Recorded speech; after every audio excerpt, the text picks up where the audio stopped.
when it was announced that I would be the CEO of a large company, I was happy for 2 days, really happy. And the third day, life still felt hollow and empty, and life was back to normal. There's one book called Top 5 Regrets of the Dying. It was by an Australian hospice maker. So she basically says whether it's young or old or rich or poor, she spent time with terminally ill in the last moments of their life. And she says all of them regret the same few things.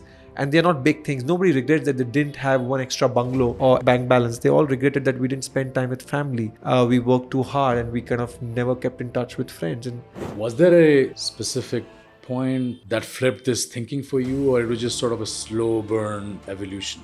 I started as a professional who was really happy what I did, but of course worked really hard to kind of achieve more and more. But it was beginning to not be as much fun.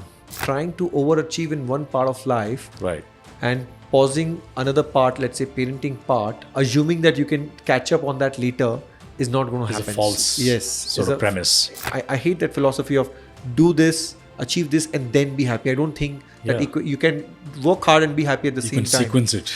You're constantly making choices, right? And that's an evolution. You don't make the right choice on day one. Would you make any different choices now? 2 years back, my wife was like, we need to have a really big birthday party for the kids. I said, okay, we can just have a pizza party or whatever. She said, no, they're turning 10. I'm like, oh my God, they've turned 10. That was like a shocking moment for me. Oh, wow. I just didn't realize I just thought they were still 3 or 4. And it may sound very... It stays in your mind. They're still babies. Exactly. The time just flew by and I was like, they're 10 already. There's a lot of people who have been wanting to or were wanting to do what you've done in the last couple of years, which is intentionally taking a break from your highly successful professional career.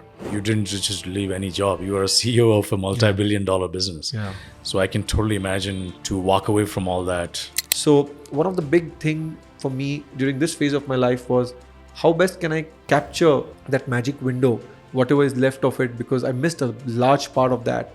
And can I just be more intentional? Yep. So if kids know that they have a dad who's listening and who's just emotionally there, I believe they feel a lot more secure and grow up into individuals who feel very secure about their own presence and identity.